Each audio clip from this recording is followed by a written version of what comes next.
Welcome to session. In the last session, we have seen briefly about the critical angle of a media. On your screen, towards your right, you can see the various scenarios of incident angle inside a denser medium. Here, we have taken water as the denser medium. So, we know that for water, the critical angle is 49 degrees. First of all, what is a critical angle? Whenever an incident ray from a medium enters another medium and there is refraction. When you increase the angle of incidence, the angle of refraction keeps increasing. At a certain angle of incidence, the refracted ray is along the border of the media. This angle of incidence is called critical angle for that pair of media. Okay, so if you see this table here, the critical angles of various media are listed: water, turpentine, glass, flint glass, and diamond. They are 49, 43, 42, 39, and 25. So they keep decreasing when you go from top to bottom. Now we know that critical angle of water is 49 degrees. So consider this scenario. There is a point source A within the water, and incident light rays at various angles are being shown here. This is 1, 2, 3 and 4 different angles. So first angle of incidence I1 is less than critical angle of water, that is 49 degrees. So here AP is the incident ray, PB is the reflected ray. A part of light energy is reflected. Then major part of light energy is refracted along PB dash. This we have already studied. Now as we increase the angle of incidence, now this I2 is more than I1, but still it is less than critical angle C, that is 49 degrees for water. So when you increase the angle of incidence, you see the angle of reflection has also increased. So this is the second angle of incidence, like second incident ray. A portion of light is reflected along QD. Major portion of light energy is reflected along QD dash. So I2 is greater than I1. As we increase the angle of incidence, the angle of refraction also increased. R2 will be greater than R1. Still here the angle of incidence is less than critical angle of water. Now consider the third scenario where the angle of incidence is equal to critical angle of water, that is 49 degrees. So the incident ray is AR. Now the refracted ray would be along the boundary of the two media, that is along RE. This is called critical angle of incidence. So here for critical angle of incidence, you see the angle of incidence is equal to critical angle of water. Then the refracted rays along the boundary or perpendicular to the normal of the boundary surface.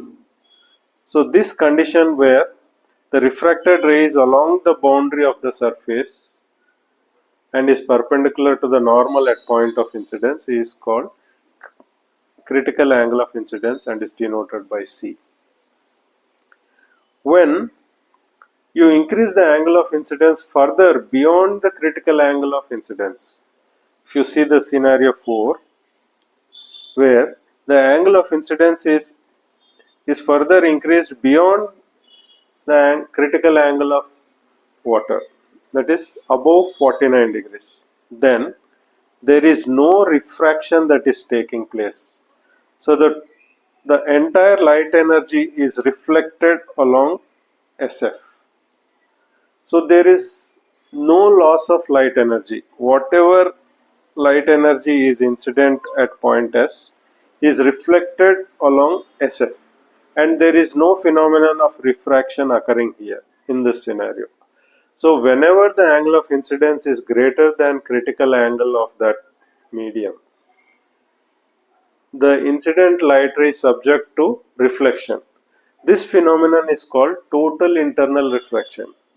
So here the entire light energy is reflected along SF. There is no refraction at all. There is no refraction. So the boundary surface of this water, it behaves as if it is a mirror. Clear? So this phenomenon is called total internal reflection. This phenomenon occurs in all the optical media. So here you can see the list of critical angles. So in diamond, if your angle of incidence is more than 25 degrees, then total internal reflection occurs. Likewise, in glass, if your angle of incidence is more than 42 degrees, total internal reflection occurs. Clear? Okay.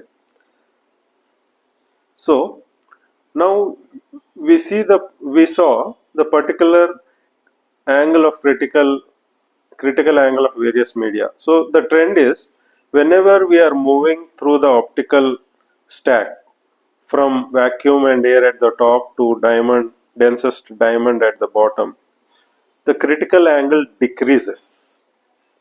The same is the case with reverse Vibgyor optical stack. When you move from red to violet, the critical angle decreases. Okay. Keep this trend in mind.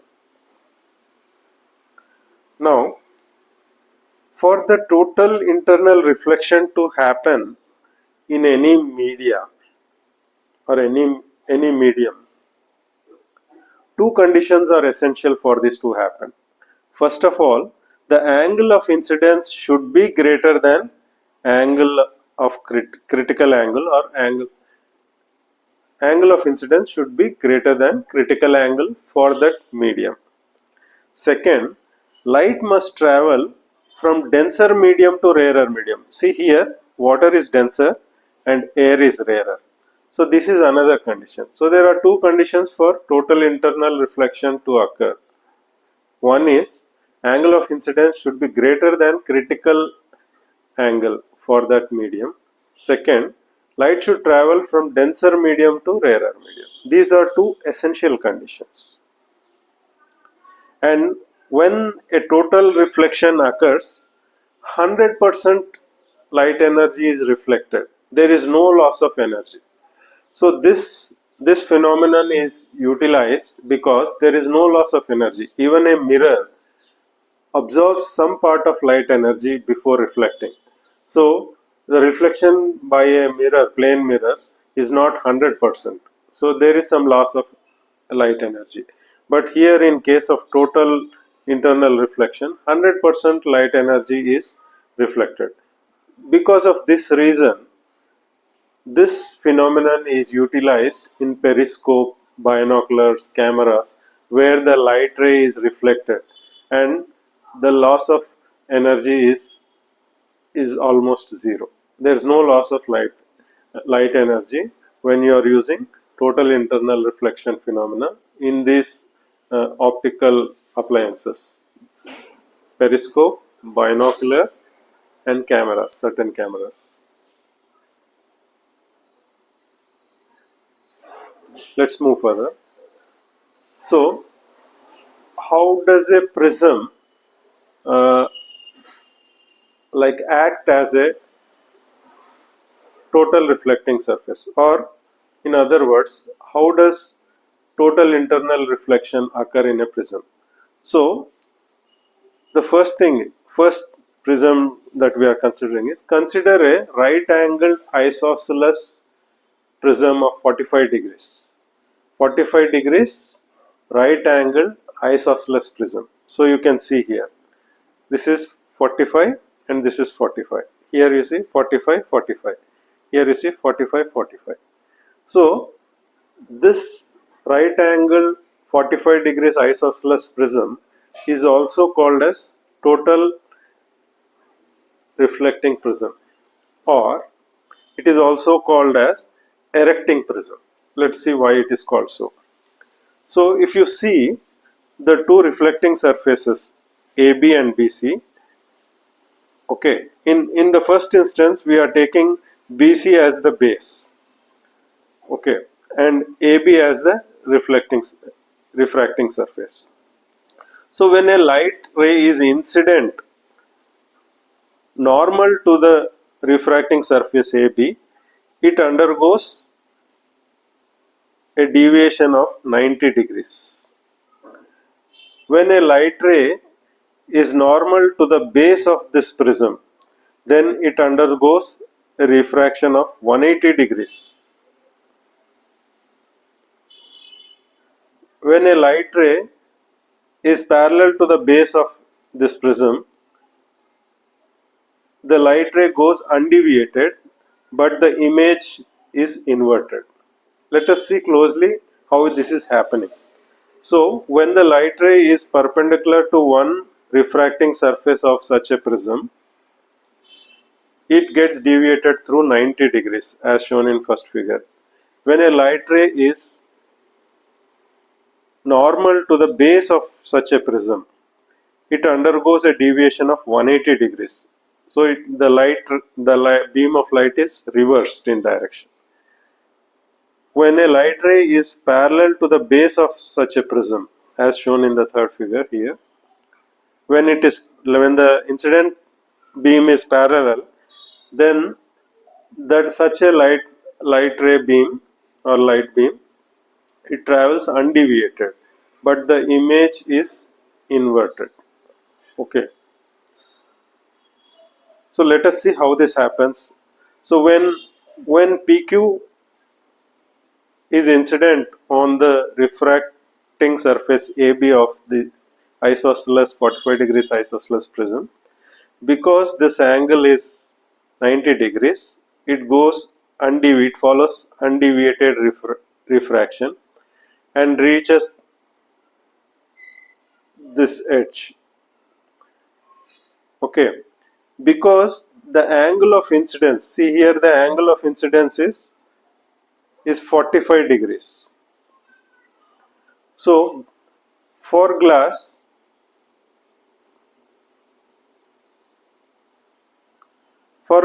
critical angle is 42 degrees. So this angle of incidence here is greater than critical angle. So the light ray suffers total internal reflection at this point, and total light energy is reflected. So the face AC, the surface AC behaves as if it is a mirror, reflecting mirror, and the light ray is reflected along this line. So if you see the right light ray is reflected or deviated by 90 degrees. Okay, so whenever a light beam is incident normally on one face of such a prism, it gets deviated through 90 degrees and there is no loss of light energy. The entire light energy is deviated by 90 degrees. So this phenomenon is used in periscope. So the practical example of such a prism, usage of such a prism is periscope. So there could be questions on application of this phenomenon. So you should remember which like prism is being used in periscope. Now consider the second instance where the light ray is normal to the base of the prism as shown Q. From Q, this is the light ray and it is perpendicular to the base of the prism. Because it is 90 degrees, it follows undeviated refraction until this point and it suffers total internal reflection because the angle of incidence is 45 degrees here. Critical angle for glass is 42, so it is greater than critical angle. So it undergoes total internal reflection and is reflected along this line. Then it reaches here, it again undergoes total internal reflection and it is reflected along this line. So the incident light ray, the direction is reversed. There is no loss of light energy. So if any beam of light is perpendicular or it is normal to the base of such a prism, its direction is reversed without any loss of energy. This phenomenon is used in binoculars and certain cameras to reverse the direction of light without any loss in energy. You see the third position of such a prism where the incident ray is parallel to the base of the prism as shown from P. Okay, so here this is 45 degrees, which is above critical angle. So therefore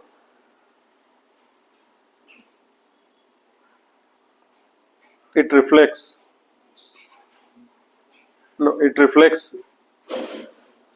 so here it is rarer to denser, so internal reflection doesn't occur in air here. So it refracts along this line, and when it reaches here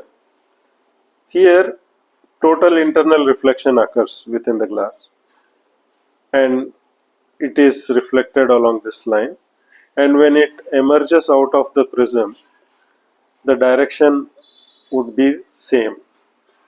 So this incident ray, it follows this path and say. So the light ray direction doesn't change, but if the object PQ is an object, then an inverse image is formed as P dash Q dash. So this phenomenon is used for erecting an image. If there is an inverted image and you want to erect it, so this phenomenon is used. It is used in a projector where the slide is inverted, whereas the projection should be positive or erect. So this prism is called erection prism or erecting prism. Clear? Okay. Total internal reflection in another kind of prism, the equilateral prism.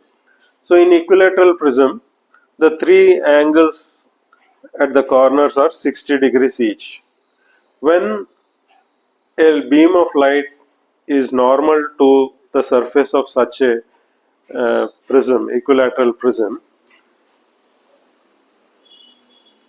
it undergoes deviation of 60 degrees. Any light ray like PQ incident on normally on the PQ, which is incident normally on the surface AB, that undergoes a reflection, that undergoes total internal reflection and is deviated by 60 degrees.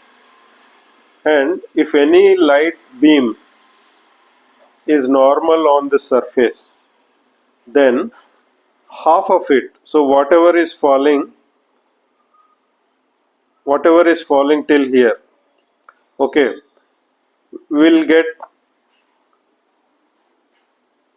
reflected like this, and I'm sorry, so whatever is falling till here, this half of beam will be reflected like this, and whatever is falling from here to here, this will be reflected like this, and there will be a angle of 120 degrees between each reflected beam.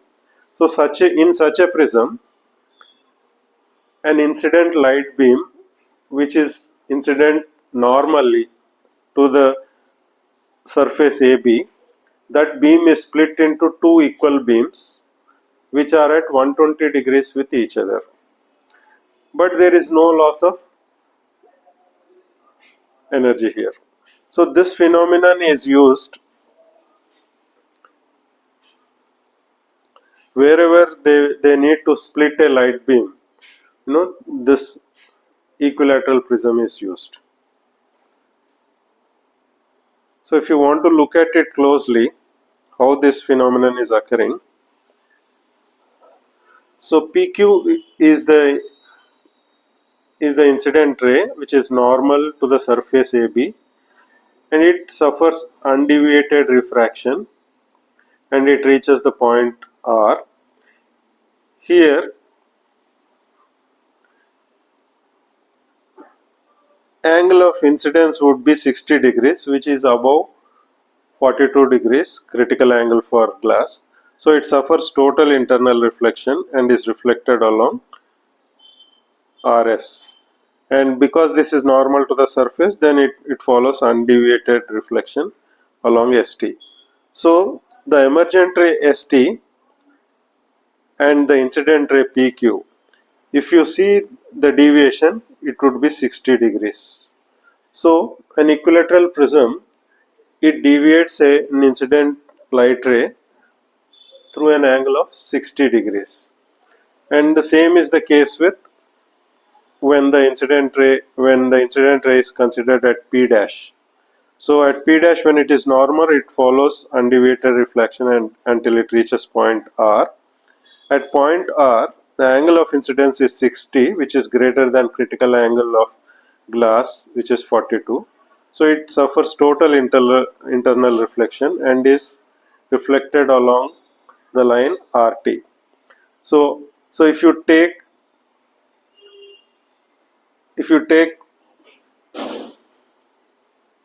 the deviation between incident ray and then the internally reflected ray, it will be again 60 degrees, and this RT, when it reaches this point, it goes undeviated. So the incident ray PQ dash is also deviated by 60 degrees. So whenever you are using an equilateral prism, the incident ray is deviates through an angle of 60 degrees, and this equilateral prism is used for splitting a light beam into two, where each beam will make 120 degrees with each other. Okay. Then the third kind of prism is right angle prism, where one angle is 60 degrees and another angle is 30 degrees. So this is a right angled prism where one angle is greater than another, so 60 and 30. So for such a prism, the behavior of incident light is same as though it occurs in the various optical media. So it is normal refraction that occurs because this angle of incidence, it may not surpass the critical angle. So in these positions it behaves like any normal refracting medium, but there is an exception. So in these three positions there is no total internal reflection occurring. Okay, but there is an exception. Whenever this is the triangle prism, here it is 60 and here it is 30. So from this vertex, if you are drawing a perpendicular, so if whatever light is incident on this portion of this surface, there is an exception for these light rays. They will suffer total internal reflection. Okay, but for that, in all other angles and positions of incident ray, this prism behaves normally. It undergoes normal reflection and refraction loss. Clear? So here we should understand that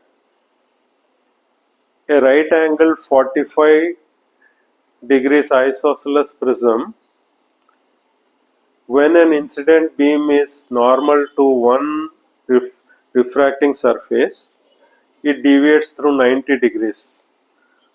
When the incident beam is normal to the base or hypotenuse of that such a prism, it undergoes 180 degrees deviation. And when the incident beam is parallel to the base, the image gets inverted. Accordingly,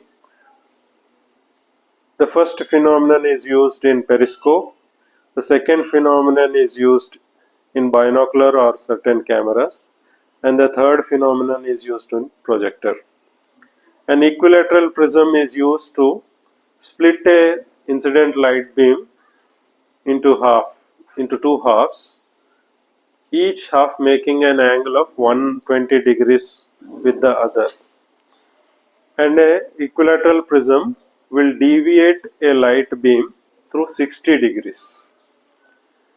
And for other right angled prism with 60 and 30 degrees angles, all other positions and all other angles behave normally. There is no total internal reflection happening. But for this exception where when we draw a perpendicular from this right angle vertex, that is B, when you draw a perpendicular to the hypotenuse, so whatever the light is incident on this portion, that incident light only suffers total internal reflection. In all other cases, it doesn't. Clear? Okay. So we have seen that total internal reflection in a prism is used in appliances. This phenomenon is used for reflecting incident light beam through an angle. So there are some differences between total internal reflection and mirror. See, firstly, in total internal reflection, there is no loss of energy. 100% light energy is reflected, whereas in a normal mirror, a minor part of light energy is absorbed by the mirror and only major part of light energy is reflected. Okay, and for total internal reflection to occur, there are certain conditions, two conditions that need to be met. So these form the differences between total internal reflection phenomenon and a normal reflection from a mirror. So let us see what are the differences. First,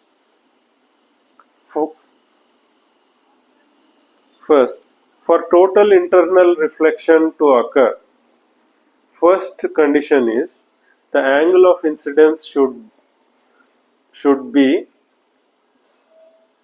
I have taken it as last condition. So angle of incidence should be greater than critical angle for that medium, for that pair of medium.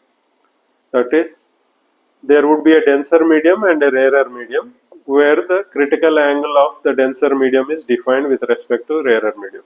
So your angle of incidence for total internal reflection to occur should be greater than the angle of critical angle for that medium. So this is one difference. Whereas for a plane mirror, for all angles of incidence, the reflection occurs. So this is one difference, which is also one condition for total internal reflection. Okay.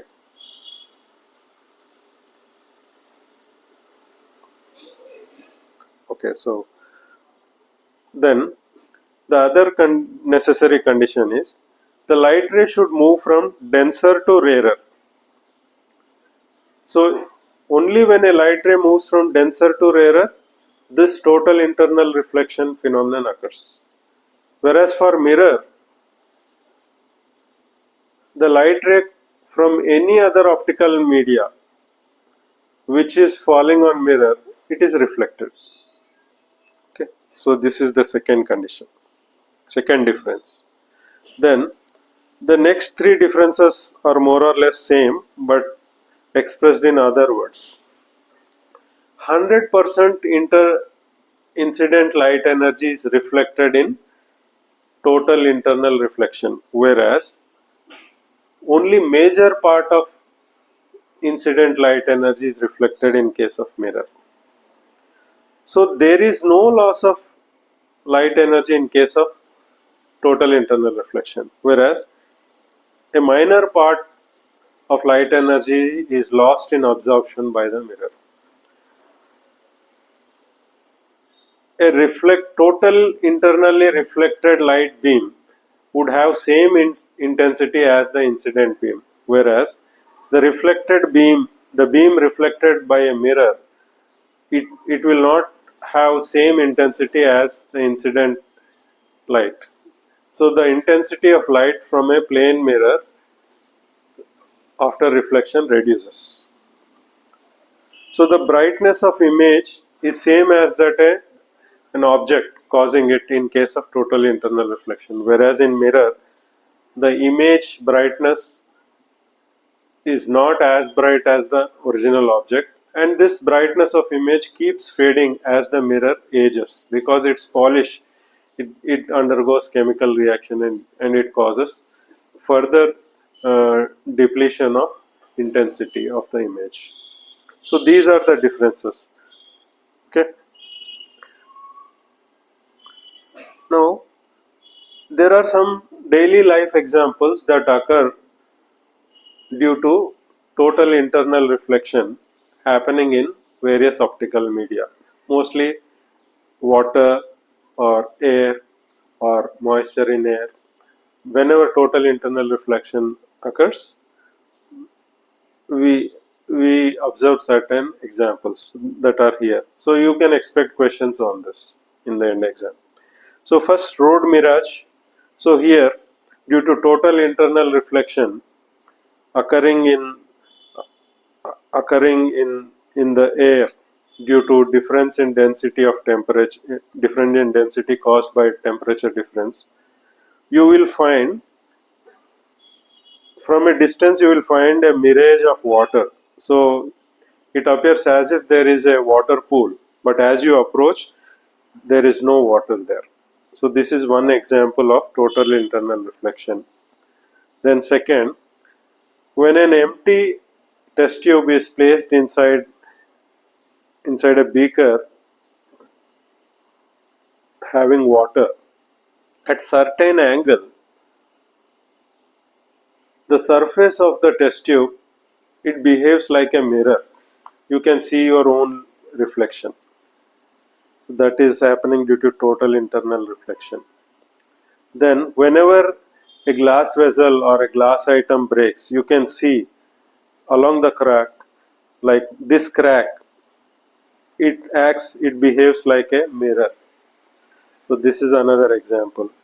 Then if you have seen a sparkling diamond, so the diamond sparkles because of total internal reflection. And then optical fiber. This is very important application. You can definitely expect a question on this.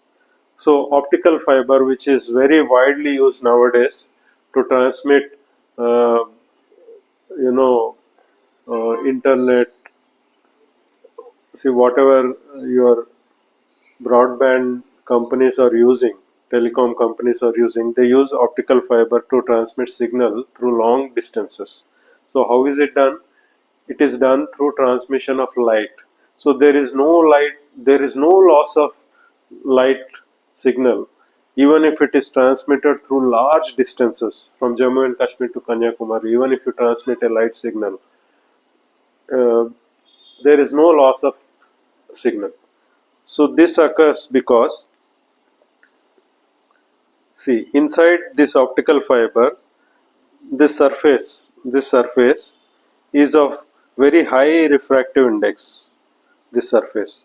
So whatever incident light falls here, that will be greater than the critical angle of this material here. So it gets reflected totally through total internal reflection.